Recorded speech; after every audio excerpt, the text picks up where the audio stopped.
Loss অ্যাঞ্জেলসে দাবানল লাগার ঘটনা সাধারণত প্রাকৃতিক ও মানবসৃষ্ট কারণের সমন্বয়ে ঘটে।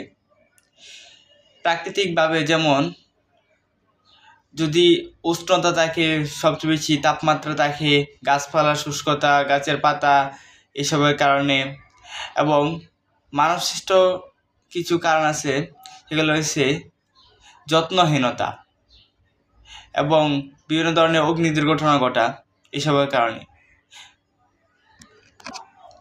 লস অ্যাঞ্জেলস ও তার আশেপাশের এলাকাগুলোর মধ্যে দাবানল এটা একটা খুব সাধারণ বিষয়, কারণ লস অ্যাঞ্জেলস ও তার আশেপাশের যে এলাকাগুলো আছে, আশেপাশের যে এলাকাগুলো খুবই উষ্ণ থাকে, এবং আমরা জানি যে জায়গা উষ্ণ বেশি থাকে সেই জায়গার মধ্যে দাবানল লাগার সম্ভাবনা বেশি থাকে।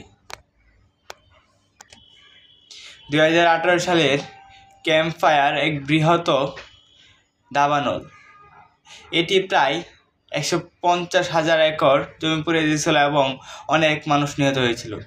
আবার আমরা দেখতে পাই 2025 সালেও এরকম একটা ঘটনা হয়েছে, লস অ্যাঞ্জেলসের অনেক জায়গা পড়ে গেছে। এটা একটা প্রাকৃতিক দুর্যোগই। এখন আমরা বুঝতে পারছি যে লস অ্যাঞ্জেলসে আসলে দাবানলটা আসছিল কেন, দাবানলটা লেগেছিল কেন। কারণ এর আশেপাশে এলাকাগুলো সব উত্তপ্ত থাকে, আর দাবানলটা তো উত্তপ্ত জায়গায় বেশি ছড়াইব, তাই না? উত্তপ্ত জায়গায় ছড়াইব, তাই এই জন্যে লস অ্যাঞ্জেলসে সমস্ত জায়গা দাবানল ছড়িয়ে পড়েছিল এবং অনেক ক্ষয়ক্ষতি হয়েছিল। আমরা এটা এখন বুঝতে পারি যে এটা সম্পূর্ণ প্রাকৃতিকভাবে হয়েছে।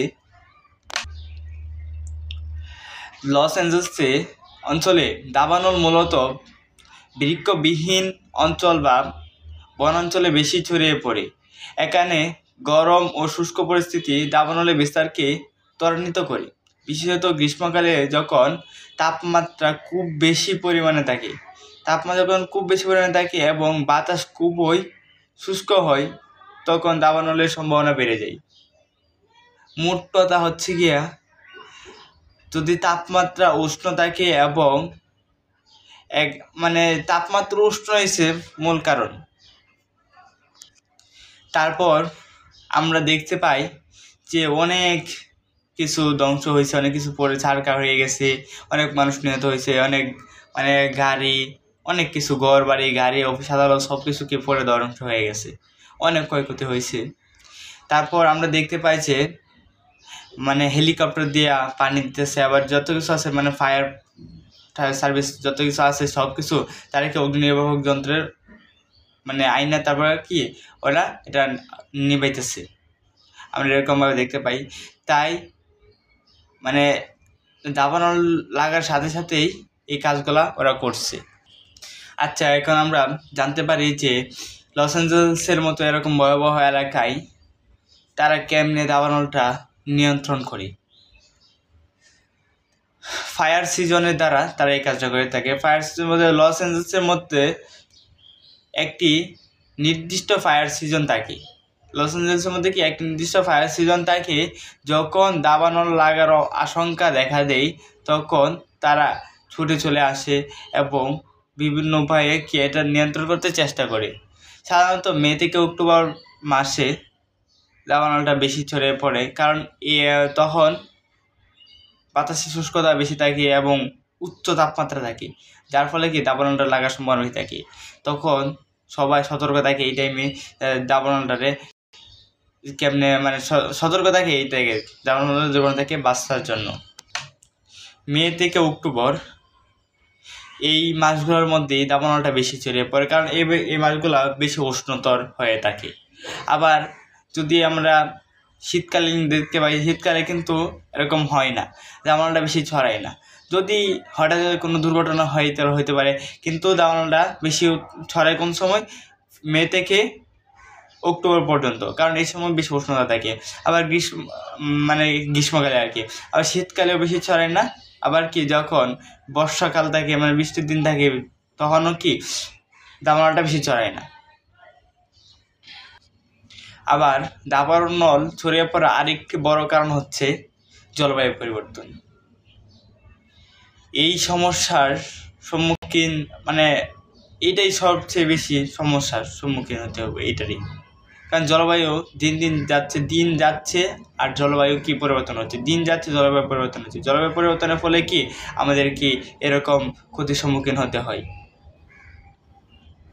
জলবায়ু পরিবর্তনের ঘটনা মানে যত বাড়ছে দাবানলের ঘটনা কি তত বাড়ছে, যত মানে জলবায়ু পরিবর্তন হইতেছে দাবানলের ঘটনা বাড়তেছে, বৃদ্ধি পাইতেছে। গরম শুষ্ক আবহাওয়া দীর্ঘস্থায়ী হওয়া, তাপমাত্রা আরও বেড়ে যাচ্ছে, যা দাবানলের সম্ভাবনা বাড়াচ্ছে।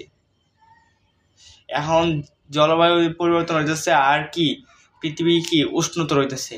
উষ্ণতর হওয়া মানেই দাবানলের ছড়িয়ে পড়ার লক্ষণ বাড়ে বেশি।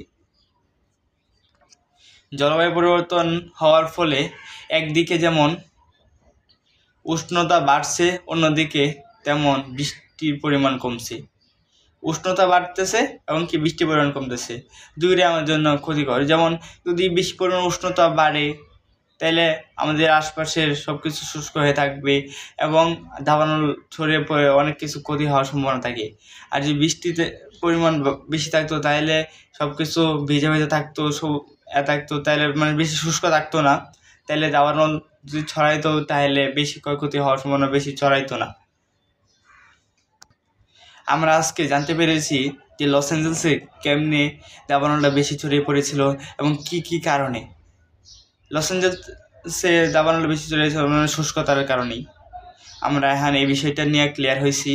ভবিষ্যতে আরও কিছু সম্পর্কে বিস্তারিত জানতে পারবো যে কেমনে কী হয়, এবং আমরা এটাও জানতে পারছি যে কেমনে আমরা থেকে প্রতিকার পাবো, কেমনে এটা থেকে আমরা সতর্ক থাকতে পারবো, সব কিছু আমরা কি জানতে পারছি।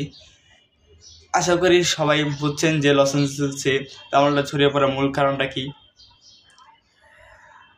সবাই এটা নিয়ে বিস্তারিত জানছেন, আশা করি আরও উপকৃত হবেন। আর আমার চ্যানেলটা সাবস্ক্রাইব করে রাখবেন যাতে করে আরও কিছু আমি আপনাদেরকে উপহার দিতে পারি। সবাইকে ধন্যবাদ। আসসালামু আলাইকুম।